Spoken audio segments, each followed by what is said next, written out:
मित्रांनो, रामकृष्ण हरी. शेती परिवर्तन या यूट्यूब चॅनलवर सर्व आपल्या शेतकऱ्यांचे स्वागत आहे. मित्रांनो, आपला आजचा विषय आहे कांदा शेती. तर कांदा शेतीवर आपण मागे एक व्हिडिओ बनवला होता, ड्रीपवर कांदा कसा असतो. तर आपण कॅमेरा परत तिकडे पण नेणार आहे, पण आज आपल्याला बऱ्याच मित्रांचा फोन झाला होता, बाबा आपल्याकडे ड्रीप नाही, तर काहींक मायक्रो स्प्रिंकल आहे, काहींक रेन पाईप आहे. तर त्यांच्याकरता आपण आज व्हिडिओ बनवला आहे. तर मित्रांनो, बघू शकता आता आपण 5 फुटाचा गादी वाफा केलेला आहे. बघू शकता मध्ये नाली सोडलेली आपण एक अर्धा फूट, म्हणजे जेणेकरून जास्त कमी पाऊस झाला किंवा जास्त झालं आपलं ते पाणी वाहून गेलं पाहिजे आणि कांद्याला पण काही न झालं पाहिजे, सड वगैरे नाही झाली पाहिजे. तर बघू शकता आपण आता मायक्रो स्प्रिंकल म्हणजे एकरी 400 गण बसता. या भिंगरीद्वारे पाणी येतं. आपली 16 mm ची नळी आहे आणि दोन्ही बाजून 8-8 गण आहे. मध्ये पाईपलाईन आपली सबमेन गेलेली, मेन लाईनपासून सबमेन आणलेली आपण. दोन्ही बाजून 8-8 गण, एक 11-11 फुटावर आपण टाकलेले आणि गल्लीचं अंतर 12-12 फूट ठेवलं दोन्ही गणचं. तर बरोबर ते 6-6 फूट कॅच करतं.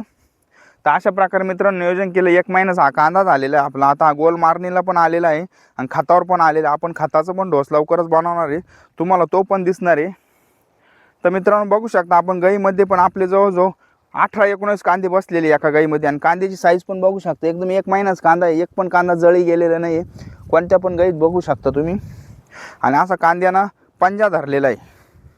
जे आपण म्हणतो ना कांद्याची मान फुगली पाहिजे, चांगली झाली पाहिजे, ते एकदम तशाच प्रकारे सगळं वातावरण आहे. आणि आता वातावरण पण चांगलं झालेलं आहे, फ्रेश झालेलं आहे. पुढं मग आता पांडुरंगाची कृपा कसा भाव मिळतो काय मिळतो या कांद्याला, कारण आपला शेतकरी बिचारा बराच परेशान झालेला आहे. कोणत्याच शेतीमालाला सध्या असे भाव पाहिजे तसे नाही आहे. खर्च जास्त होतो आणि त्याला उत्पन्न कमी मिळतं आहे, कारण त्याच्या मागं त्याचं पूर्ण कुटुंब काम करत असतं आणि त्यांना एक आशा असते प्रत्येकाला. व त्याच्यावर आपलं सगळं, या पिकावर आपलं भवितव्य आहे, मुलांचं शिक्षण वगैरे असे भरपूर विषय आपले. मित्रांनो, आता बोलण्यासारखं बरंच आहे, पण आपण आज कांद्यावरच बोलतो आहे. तर अशा प्रकारे मित्रांनो नियोजन करा. बेड केलेला आपण 5 फुटाचा, त्याच्यामध्ये एक अर्धा फूट जागा सोडून दिलेली मायक्रो स्प्रिंकल.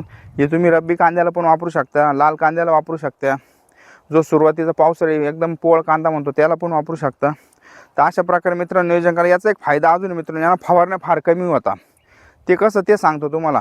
सकाळचं टाईम तुम्हाला वाटलं धुकं आलेलं आहे, दव पडलेलं आहे कांद्यावर, लगेच पात करपती कांद्याला, असे बरेच प्रॉब्लेम येतात. तर याच्यावर तुम्ही काय करू शकता, एक 10 मिनटं लगेच कांदे तुमचे, जसं आपण स्प्रे मारल्यानंतर कांद्यावर कसं आपण म्हणतो औषध मारलं आता कांद्याला करपा येणार नाही, तसंच या कांद्याला तुम्ही करू शकता. लगेच 10 मिनटं मोटर चालू करू शकता, पूर्ण कांद्याची पात वगैरे धुवून जाणार आहे. म्हणजे तुमचं धुकं आहे ते सगळं, म्हणजे जे दव पडलेले ते सगळं धुवून जातं आणि कांदे पण आपले व्यवस्थित राहतात आणि एकदम असं व्यवस्थित नियोजन करता येतं मित्रांनो. तर अशा प्रकारे मित्रांनो, ज्या मित्रांनो जमेल अशा पद्धतीने करा. काहींना ड्रिपवर करता आला ड्रिपवर पण करा. मी तुम्हाला ड्रिपचा पण कांदा दाखवतो आपलं 1-2 मिनटं. त्याच विषयावर परत व्हिडिओ बनायचा, तर आपण याच विषयात जोडून घेतोय त्याला. आता हा तुम्ही बघू शकता मायक्रो स्प्रिंकलवरचा कांदा आहे.